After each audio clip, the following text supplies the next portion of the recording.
Hammaga xayrli kun, hurmatli o'quvchilar. Ismim Muminova Asal Muxtarovna. Ilm markazi onlayn maktabining asosiy rus tili ustozi bo'laman. Bugun biz siz bilan birgalikda darsimiz davomida hammaga dolzarb bo'lgan, hammaga kerakli bo'ladigan va hammani qiynaydigan savollardan biri til o'rganayotganda eng oson yo'l, eng oson metodlar qanaqa degan savolni ko'rib chiqamiz. Demak, siz darsligimizga tayyor bo'lsangiz, biz darsligimizni boshlaymiz. Ko'pchiligimiz rus tilini yoki o'zi umuman qandaydir boshqa chet tillarini o'rganishni boshlaganimizda katta motivatsiya bilan boshlaymiz. O'zimizga o'sha muhitni yaratishni boshlaymiz. Ya'ni daftar olamiz, ruchkalar olamiz, qanaqadir stikerlar olamiz, til o'rganish uchun bor resurslarimizni sarflab qo'yamiz. Bir haftani oxiriga qaramasdan o'sha kuchimiz qolmagan bo'ladi, hech qanaqa ishtiyoqimiz ham, xohishimiz ham qolmagan bo'ladi. Va oxirida qandaydir natijaga erishmasligimizni sezayotganimizda, voy, til o'rganish menga emas ekan deb o'zimizni sekingina ovutib qo'yamiz. Miyamga qanaqadir ma'lumotlar kirmayapti, slovar yodlash qiyin ekan deb o'zimiz sekin aldash pozitsiyasiga o'tishni boshlaymiz. Lekin eslab qoling, hurmatli o'quvchilar. Til o'rganishni juda ham oson va samarali yo'llari bor. Bugun men sizga mana shu 5 yillik tajribam va eng muhim ilmiy tadqiqotlar asosida rus tilini o'rganayotgandagi eng oson va samarali yo'llarni o'rgataman. Va shuning uchun darsimizni pauza qilmasdan diqqatlik bilan meni eshiting. Keling bir narsani ko'rib olamiz. Avvalambor insonlar til o'rganayotganda qiladigan xatolarga to'xtab o'tamiz. Birinchisi, bu insonlar ko'pincha holatlarda faqatgina o'tirib olib grammatika yodlashadi va shuni oqibatida hech qanaqa qo'shimcha manbalarga chalg'imay turishadi. Grammatikamni ozgina bo'lsa ham yaxshilab olsam, keyin qo'shimcha nimadirlar qilaman deyshadi va misol deylik, faqatgina grammatika o'rganib, umuman misollar amaliyotda qo'llashdan orqaga tortishadi. Tasavvur qiling, siz qanaqadir misol avtomaktabda o'qiysiz deylik, avtomaktabda o'qiysiz va o'tirib olib faqatgina yo'l harakat qoidalarini o'rgandingiz. Yo'l harakat qoidalarini o'rganganingizda, ideal darajada yodlab olganingizda siz mashinani haydab ketasizmi? Siz hech qachon o'sha mashinani haydab keta olmaysiz. Nimaga? Sizda faqatgina teoretik bilim bo'ladi, amaliy bilim umuman bo'lmaydi. Rus tilini o'rganayotganda ham xuddi shunaqa, faqatgina siz qoidalarni o'rgansangiz, razgovorga chiqib ketmaysiz, chunki siz uni sekin-sekin mashq qilmagansiz. Asosiy sizga kerak bo'ladigan qismni qilmayapsiz. Siz faqat qoida yodlayapsiz. O'sha holatda bu narsa sizga albatta natija olib kelmaydi. Va misol, siz qanaqadir grammatikani o'rganganingizdan keyin faqat o'sha grammatik mavzuga doir ko'proq misollarga harakat qilasiz. O'tgan zamonni o'rgangan bo'lsangiz, я позвонил, ты позвонил, я думал, она думала deysiz-u, qo'shimcha iboralar qo'shmaysiz va gapingizni sal yoymaysiz. Eng asosiy maqsad shunda ham, siz kontekstni yodlashingiz kerak. Ya'ni qanaqadir iborani yodladingizmi, qo'shimcha qo'shib ketavering har doim. Keyinchalik u mavzuga kelganingizda siz to'xtab o'sha xatoingizni to'g'rilasangiz bo'ladi. Va ikkinchi xato bu ko'p so'z yodlashga urinish hisoblanadi.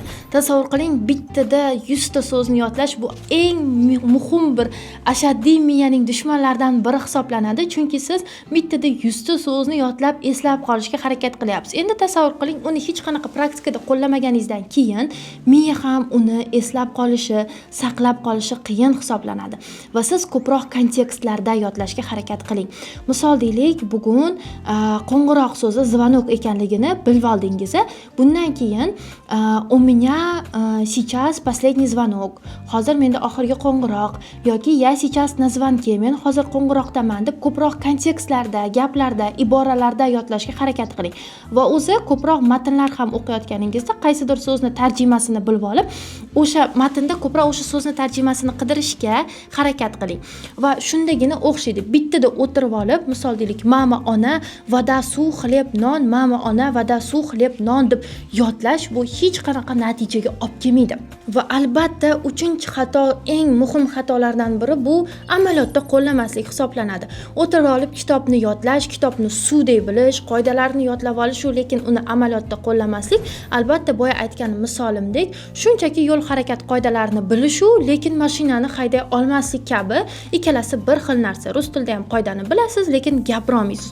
Shuning uchun doimo o'rganayotgan bilimlaringizni amaliyotda qo'llang. Aytgancha, hurmatli o'quvchilar, agar siz shu kabi foydali ma'lumotlarni, materiallarni qayerdan olsam bo'ladi, qayerda aynan meni razgovorimga kerakli bo'ladigan iboralar, jumlalar, to'planmalarni topsam bo'ladi desangiz, bemalol bizning Telegram kanalimizga ulanib olsangiz bo'ladi. Telegram kanalimiz havolasini ushbu video ostida qoldiraman. Bemalol ulanib, ulardan bepul foydalanib va so'nggi xabarlar, so'nggi ma'lumotlarni birinchi kuzatuvchilaridan bo'lish imkoniyatiga egasiz. Shuning uchun hoziroq ulanib olsangiz bo'ladi. Xo'p, keling endi hurmatli o'quvchilar, til o'rganish tamoyillarini ko'rib chiqamiz. O'zi nafaqat rus tilini, balki boshqa tillarni ham o'rganayotganda eng asosiy tamoyillar bor va shularga hozir to'xtalib o'tamiz. Birinchisi bu kichik qadamlar prinsipi hisoblanadi. Kichik qadamlar prinsipi nima degani? Bu har kuni siz 15 yoki 20 daqiqa qandaydir tilni, o'zi asosan rus tilini o'rganayotganingizda bag'ishlashingiz. Bittada 3, 4, 10 soat emas, 15-20 daqiqani o'zi kifoya va o'zingizni qiynamasligingiz kerak. 100 soatni oxiriga borib esdan chiqib qoladigan ma'lumot, charchashdan ko'ra 20 daqiqa samarali o'rganish ancha sizga natija olib keladi va bekorga ham bilsangiz maktablarda, darsliklarda 40 daqiqa berilmagan. Sababi o'sha inson 40 daqiqadan keyin ma'lumotni qabul qilmaydi. Siz shuni yana ham sifatli qilishingiz uchun polnistyu o'sha 15-20 daqiqa sarflang. 100 soat bir o'tirib olib bittada yodlagandan ko'ra har kuni kichik qadamlar bilan poetapni o'rgangan yaxshiroq va samaraliroq hisoblanadi. Ikkinchi asosiy tamoyillarimizdan biri bu kontekstni o'rganish hisoblanadi. Ya'ni siz kitob ekanligini bilib oldingiz va bugundan boshlab faqat kniga deb takrorlab yurmang, uni kontekstlarda ko'proq qo'llang. Shunchaki kniga emas, ya chitаю knigu deb shakllantiring va gap tuzib ko'ring bitta kichkinagina. Va har doim o'sha kniga so'zini xayolingizda aylantirganingizda butun bir kitob obrazi paydo bo'ladi va so'z konteksti avtomatik o'zi sizda chiqishni boshlaydi. Bundan keyin kniga kitobligini eslash shart emas, o'zi nutqingizni o'zi avtomatik kontekstda sizga olib kelib beradi bu narsani. Ya chitayu deganingizda knigu so'zi keladi. Shuning uchun ko'proq gaplarda, iboralarda yodlashga harakat qiling.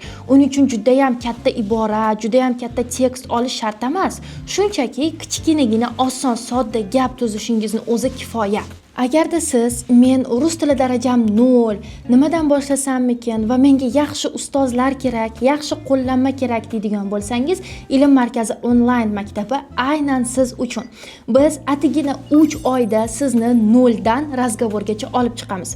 Va eng muhimi, ishdan charchab yoki bo'lmasam deylik shoshilib qayerlargadir bormaysiz. Darsliklarimiz to'liq onlayn tarzda olib boriladi va sizga qulay vaqtlarda bo'lib o'tadi.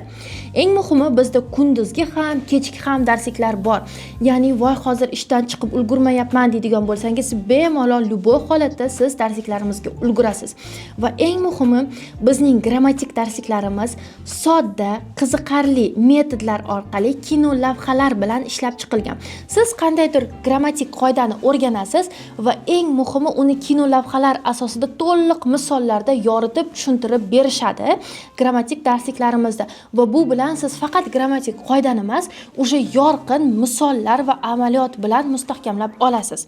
Razgovor darsliklarimizni C1 hamda C2 darajasidagi professional ustozlar olib borishadi. Darslarimiz maxsus platformada bo'lib o'tadi va uning uchun qayergadir daftarlarga yozish, nimadirlar qilish mutlaqo kerak bo'lmaydi. Rus tilini o'rganish uchun birgina telefonni o'zi kifoya bo'ladi. Men sizga ushbu darsligimizni ostida havola qoldiraman. Kurslarimiz haqida to'liq ma'lumotga ega bo'lish uchun bemalol o'sha havola orqali ro'yxatdan o'tsangiz, menejerlarimizni o'zlari sizga aloqaga chiqishadi. Va muhim eslatmalardan biri, bizda natija kafolatlanadi. Agar siz natijaga erishmasangiz, pulingiz to'liq qaytarib beriladi. Biz esa hurmatli o'quvchilar davom ettiramiz. Hurmatli o'quvchilar, darsimiz davomida men sizga hozir kichkinagina bitta mashq beraman. Bugun yoki ertaga siz eng ko'p sizga kerakli bo'ladigan 5 ta asosiy so'zlarni yodlab oling va shulardan gap tuzib ko'ring. Misol keltiraman: magazin, xleb, kupить, хочу va завтра so'zlarini yodlab olasiz va shundan gap tuzib ko'ring. Misol, завтра я хочу купить хлеб в магазине da va shu oddiygina kichkina jumlani tuzib oling va har kuni shunaqa qilib gap tuzib borsangiz, 5 tadan gap tuzib borsangiz, bir oyning o'zida sizda 150 taga yaqin jumla bo'ladi va ularni qandaydir sizga kerakli sohalardan olsangiz bo'ladi. Buxgalteriyadan, мне нужны расчеты от банка desangiz bo'ladi. Bugun shu narsani o'rganib oldingiz va мне нужны dan keyin любой iboralarni qo'shib ketaversangiz bo'ladi. Мне нужны отчеты, мне нужны наличные деньги desangiz bo'ladi. Мне нужны deb va shunaqa qilib jumlalar o'zingizga kerakli sohalardan yig'ib olsangiz ham, o'sha tasavvur qiling, 150 ta gap sizga tayyor o'rganilgan va yodlangan, eng muhimi tushunilgan gaplar bo'ladi. Hurmatli o'quvchilar, til o'rganish uchun maxfiy qandaydir qiyin metodlar va shunga o'xshagan katta juda ham ko'p vaqt sarf qilinmaydi. Sizdan esa shunchaki to'g'ri yontashuv, muntazamlik va albatta kichik qadamlarni o'zi yetadi xolos. Va albatta til o'rganayotganda uni hayotingizga, kundalik turmushda qiladigan ishlaringizga qo'shib boring. Misol deylik, do'konda mavzusini oling yoki avtobusda, hattoki misol deylik do'stlaringiz bilan qandaydir suhbatlarda qo'shib boravering va buni hech qanaqa uyatli yoki bo'lmasam do'stlarim yoki kimdirlarga aytsam kulgili ko'rinadi degan narsa emas. Mana shu xayol, o'y, fikr sizni shunchaki orqaga tortadi. Uni o'sha amaliyotda qandaydir qoidani o'rganganingizdan keyin sekin real hayotda qo'llashni boshlang va albatta siz chiroyli natijaga erishasiz. Aziz o'quvchilar, agarda bu video sizga foydali bo'lgan bo'lsa, bizga obuna bo'lib, podpisatsiya tugmasini bosib, like bosib qo'yishni unutmang. Bu biz uchun katta motivatsiya hisoblanadi va albatta boshqa insonlarga ham rekomendatsiyasidan ko'proq chiqishiga yordam beradi. Va o'qishlaringizda omad tilab qolamiz. Siz bilan Xudo xohlasa keyingi darslarimizda ko'rishamiz. Всем пока-пока.